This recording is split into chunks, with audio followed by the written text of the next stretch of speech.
you've scared their hearts. You've turned their hearts into wax out of fear. Does that make sense? Not really. Hey folks, welcome to Joel Reads Bible. I'm Joel and I read Bibles so that you don't have to. And we're still reading Joshua because we've only read one of the chapters. So that's going to happen. We are still going to be reading it, but it's already so exciting. And it might get even more exciting because Joshua is heading into Canaan today, maybe. I don't know. It's very hard to know what's going to happen in Bible because they go, hey, let's go there tomorrow. Let's go and attack everyone. And then you think that that's what the next chapter is going to be about, but it starts talking about something 3 months earlier and just tells a useless story that nobody cares about. And then people read it and go, let's make stuff up about it. Let's make like a whole thing up about this and like change all the words so that it's actually talking about something that it clearly is not talking about. And then all the Christians are just like eating it up. They're just loving every minute of it. But we're here at Joshua chapter 2. Let's see what it says. Joshua, the son of Nun, secretly sent 2 men out of You're shitting me. Out of Shittim. You're shitting me. As spies, saying, go view the land, including Jericho. They went and came into the house of a prostitute whose name was Rahab and slept there. We're just going to sleep here with you. I mean, with you in the house, Rahab. We're not going to. We're just actually literally just sleeping. We're literally sleeping. Us 2 guys. We're just both of us literally just closing our eyes. Have you ever, had one of those times where you're just like, well, we can sleep in the same bed, with somebody that you're like clearly attracted to, and you're just like, yeah, sure, we can sleep in the same bed for a bit, it's no problem. But then you're just like lying there, and you're like, wonder if something could happen. And it's like you can feel the electricity, like you both want something to happen, and it's just like, at some point your hands end up touching a little bit, and then like you kind of move them, but then and then eventually like you stop moving them, and then like one of you turns on their side and the other one turns on their side, nod away from each other, Then next thing you're spooning, and behold, you're inside each other. And it's one of those, I think they banged Rahab. The king of Jericho was told, behold, men of the Israel, I don't know how the Jerichoians sound, but it probably something like that, like this. Behold, men of the children of Israel came in here tonight to spy out the land. How do they know? This is like where the story really is. Like a lot of the times you'll write something. I don't know if we have any writers in the audience, but sometimes you'll write something and you don't really know where the story is. What's the story here? Well, one of the great parts of this story is a Mission Impossible sort of like MI5, FBI, CIA kind of storyline where it's like, how did they find out? Who's trading secrets to figure out that the children of Israel have come in to spy? And that's not coming, saying come in is not a euphemism with the Rahab thing, but they are there to spy out the land. I think that they could go into more detail there and be more exciting. Jericho's king sent to Rahab. Why? How?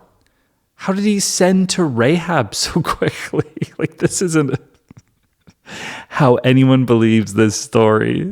Like how anyone believes without any detail, like that this is, yeah, no, that's reasonable. They just had a sixth sense. Jericho's king sent to Rahab saying, bring out the men who have come to you, who have entered your house, for they have come to spy out all the land. So we can assume that counterterrorism intelligence unit, whatever the name of the unit was in show 24, they somehow got the intel that there's a few men of the children, it's 2 guys, that are there. And somebody saw them enter Rahab's house. And so they were having a nice spoon sesh, one on either side of Rahab. There was a threesome that was obviously going on. And they're like, when you're finished in there, the woman took the two men and hid them. Then she said, yes, the men came in me. Am I right? She's so bawdy. B-A-W-D-Y. She does vaudeville. She has such fun jokes. She does innuendos. They're like, oh, I love her. She's so cheeky. She's cheeky. But I didn't know where they came from. About the time of the shutting of the gate, when it was dark, the men went out. Where the men went, I do not know. I declare, pursue them quickly. You may catch up with them. She's a Southern belle. I think that makes sense. But she had brought them up to the roof and hidden them under the stalk of flax, which she had laid in order on the roof. It's probably how they made roofs, maybe. So they're kind of like in the attic space or something. That's what I'm imagining. The story moves ahead so quickly, and the lack of details sort of tells you like they don't care to make this like realistic or to flesh this out in any way. What they want to do is just like, yep, there's spies. Someone lies on behalf of the spies, and we'll see what happens. But God saves her. So save the children of Israel. Save the people that are children of, when God is on your side, whatever. Like, there's obviously some sort of like propaganda happening here. But what sucks about it is it's like, you could do more with it. Like if it were a true story, there could be more detail. Like how did they know that the men were there? And why is Rahab lying? When I was told this story, I imagined, or maybe somebody told me, or like in the kids' book that I read this story in, they're like, the men asked Rahab, they said, lie. If you lie, God will be good to you or something. Like there's more to the story. But here it's just like out of the clear blue sky, Rahab lies. And it's probably because those men didn't just bang her. They made love to her. And she connected with them. They connected with each other. And by gum, it meant something. So no, she doesn't want the king to just destroy these two beautiful men that she had a wonderful experience with. She's going to hide them under the flax, damn it. The men pursued them along the way to the fords of the river Jordan. As soon as those who pursued them had gone out, they shut the gate. Before they had lain down, she came up to them on the roof. She said to the men, I know that Yahweh has given you the land, and that fear of you has fallen on us, and that all the inhabitants of the land melt away before you. You guys are so great. All of the Hebrews are fantastic. Everybody's scared of you. You guys are amazing. So when you go in to take over a land, just know that you're the best. Never feel bad about yourselves, even though you guys are suffering from the Babylonian exile. I mean, wait, that's way in the future. Never mind, I forget I ever said that. So obviously this is a story designed to make the Hebrews that are reading it or hearing it feel really good about themselves because of what their ancestors never went through, but what this myth is telling them that they did. For we have heard about how Yahweh dried up the water of the Red Sea before you when you came up out of Egypt, and what you did to the two kings of the Amorites who were beyond the Jordan, to Sihon and to Og, whom you utterly destroyed as you destroyed you totally destroyed it. And would you like to destroy it again? They're like, go on with all the flattery. Go on with all the nice stuff you were saying. Well, as soon as we had heard it, our hearts melted. It's so funny that like it's a weird when we don't use that idiom in that way anymore. My heart melted when I saw such a beautiful, I watched a Christmas commercial, or I saw somebody just like so beautiful. My heart melted. Or I saw this like adorable puppy and I just wanted to hold it. And my heart melted. My cold heart melted. For them, I think it's like their heart melted in fear. That's what it's like. Our hearts are melting because we're so afraid. And there wasn't any more spirit in any man because of you. Because of you. For Yahweh, your God, He is God in heaven above and on earth beneath. We believe that. We're basically also Jewish. We're basically also into Judaism. That's our religion too.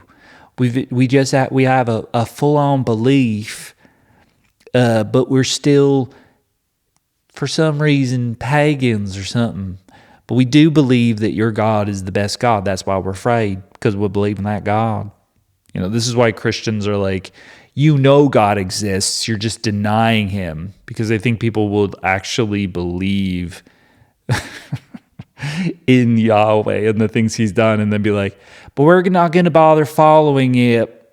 We're just going to follow our own gods, and even though we know He's going to kill us for it, we believe it wholeheartedly. There's not a doubt. No one doubts it. Now therefore, please swear to me by Yahweh, since I have dealt kindly with you, that you also will deal kindly with my father's house, and give me a true sign, and that you will save alive my father, my mother, my brothers, and my sisters, and all that I have, and will deliver our lives from death. I was going, why would she do the lie? What's the point? This is consistent. And sometimes the Bible has contradictions and stuff like that. In this case, it's not.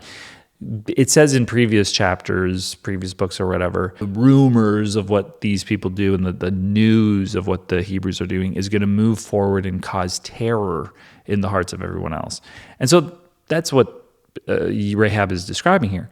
She's like, yep, absolutely, this is true. We're terrified because of all the things that Yahweh has been doing. She mispronounces Yahweh. She calls him Yahweh. Yeah, this is working. God's whole plan was working, and that's what motivated her to lie. So she did it out of her own self-interest. Okay, so she didn't do it because she loves the boys. She didn't do it because they had such a beautiful spiritual intimate experience together sexually. None of that's true. She did it because she doesn't want to die. Okay, so let's see if this self-preservation lie is honored and rewarded by Yahweh. Let's see if what Yahweh truly finds value in is someone trying to save their own skin by breaking what could be one of the 10 commandments, depending on how you view thou shalt not bear false witness against thy neighbor. You know what I mean? But there's that other verse, I think it's also in Exodus, that says, if you lie, we should kill you or whatever. We can track that down for the recap. But in the meantime, let's see if lying to save your skin is a good thing. I think it is, but let's see if God thinks it is. By the way, nothing virtuous about it. There's nothing virtuous about it. It's completely self-serving. The men said to her, our life for yours, if you don't talk about this business of ours, and it shall be, when Yahweh gives us this land, that we deal kindly and truly with you. So they're going like, yeah, for sure. By the way, his voice is hoarse from all the whispering. But yeah, he's like, absolutely. When Yahweh gives us the land, you're okay. this is going to happen. Actually, I'm just a guy. I'm a spy, random spy, and I actually know how Yahweh feels about this. So I can answer definitively. Haven't asked anyone about it. Haven't reached out to Yahweh, but I know he's good. He's very good with self-preservation in the way of lying. But you know what I think it is? Maybe we should wait till the end of the chapter. But what I think it is the lie doesn't matter.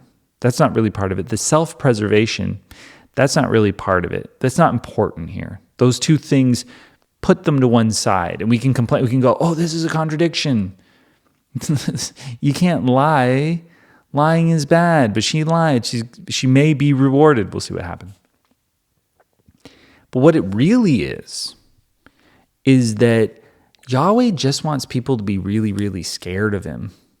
If you're scared of Yahweh and you believe that he's powerful, and you're shaking in your boots and your heart is melting because he exists and you've heard stories, you're in. Like, fear God is the one command. Like, that is what he wants. That's what he gets off on. He just wants you to be trembling. That's all he wants. Then he's happy. Lie. Have your slaves. Sexually assault captives. Kill the infidels. Do whatever heinous, ridiculous, horrible things. It doesn't matter. Just be afraid of him. Just be afraid of him, and don't complain, and don't ask questions, and don't question his authority or anyone he puts in charge. Be afraid, desperately afraid, and you're golden. We'll see. Actually, it seems like the men are probably correct, but let's read the rest of the chapter just to make sure. Then she let them down by a cord through the window, for her house was on the side of the wall, and she lived on the wall. She said to them, "Go to the mountains, lest the pursuers find you. Hide yourself there 3 days until the pursuers have returned. Afterwards, you may go your own way. Go your own way. You can call it another lucky day." Do they say lucky day? The men said to her, "We will be guiltless of this your oath which you've made us swear. Behold, when we come into the land, tie this line of scarlet thread in the window which you used to let us down. Gather to yourself into the house of your father, your mother, your brothers, and all your father's household." Not your mother's household. Forget your mother's household. Just your dad's. Men. We love men. "It shall be that whoever goes out of the doors of your house into the streets, his blood will be on his head. And we will be guiltless. Whoever is with you in the house, his blood will be on our head if any hand is on him. But if you talk about this business of ours, then we shall be guiltless of your oath, which you've made us swear." So I think this is all pretty straightforward. Do something stupid, useless, and arbitrary to show that you helped us, and so that God doesn't knock down your house, because God's stupid. He doesn't know. He doesn't know who his guys are. I mean, the sign that he wants is something hidden under clothes all the time. He's a moron. So that's why we have to paint doorways with blood. Because he never knows who he should kill and who he shouldn't kill. And he's reckless, and he'll totally kill everyone if we don't do some sort of stupid, bright red thing. Do a scarlet cord. So it's obvious for the bonehead, that kind of thing. So they do the stupid, useless thing, and then gather yourself into your, bring all your people in the house. If people go out into the street while the violence is happening, that's not on us. We told you, stay in the house, lock the doors, Now, of course, if somebody comes in and harms you guys, well, that's on us, because that shouldn't be happening. Yahweh will, make sure that doesn't happen. So it's pretty straightforward. He's saying, like, stay in the house and you're not going to get hurt. She said, "Let it be as you have said." She sent them away, and they departed. Then she tied the scarlet line in the window. They went and came to the mountain and stayed there 3 days until the pursuers had returned. The pursuers sought them all along the way, but didn't find them. Then the 2 men returned, descended from the mountain, crossed the river, and came to Joshua the son of Nun. They told him all that had happened to them. They said to Joshua, Truly Yahweh has delivered all the land into your hands. Moreover, all the inhabitants of the land melt away before us. You've scared their hearts. You've turned their hearts into wax out of fear. Does that make sense? "Not really." Sorry, what are you saying? Yeah, all their hearts are melting. They're just like melting. I think they're cowering. I think that would be a good word for it. They're just cowering out of fear. This is exciting because we get a little taste of espionage. You know, we had some sex, which is great. So, and this is like a classic, like 80s or 90s movie that like opens with like this sex scene before all the action comes, you know, and so they like show up. They're doing some like detective-y, espionage-y thing. They're doing the sex. It's really hot. It's really exciting. And then we're gonna go into like the actual the car chase. It does seem like there's like an anti-hero element to it because like these are people that are just living their lives. They actually believe in Yahweh, which is so weird. They all believe in Yahweh and they all fear him. So remember I said that thing about like Yahweh just wants to be feared, but it's not that simple because apparently, according to Rahab, the whole city of Jericho fears God, but maybe they just like still don't want to follow him. Maybe that's the point. Rahab's fearful enough to like follow the rules as far as keeping the Hebrews safe. Whereas the king is like, bring them out. We're going to kill them. So they're still anti-Israel, even though they know that God is more powerful than their gods are, and they still believe in him, and their hearts are still melted, and they're still terrified. It's just like, it doesn't make sense. You can extrapolate this back to like Satan. Satan knows God's the creator of the universe. Satan knows that prophecies all come true and that God knows everything and he's omniscient. He doesn't just believe this. This isn't theoretical. He knows this. He was the angel of music or like whatever, the angel of light, whatever, whoever, the morning star, whatever. There's so many different like sort of things about the myth. Who knows what it means? And he knows how it ends. He's read Revelation or Revelations. No one knows which one it is, but he's read that book, and yet he's still trying to fight against Yahweh or Jesus or God or the Holy Spirit or whatever. He's still doing the battle. What? That's short-sighted, isn't it, Lucifer? Isn't that a little silly? And I think that's the same thing here. It's like you've heard all the things that have happened, but you're still King of Jericho, still going to kick up a fuss?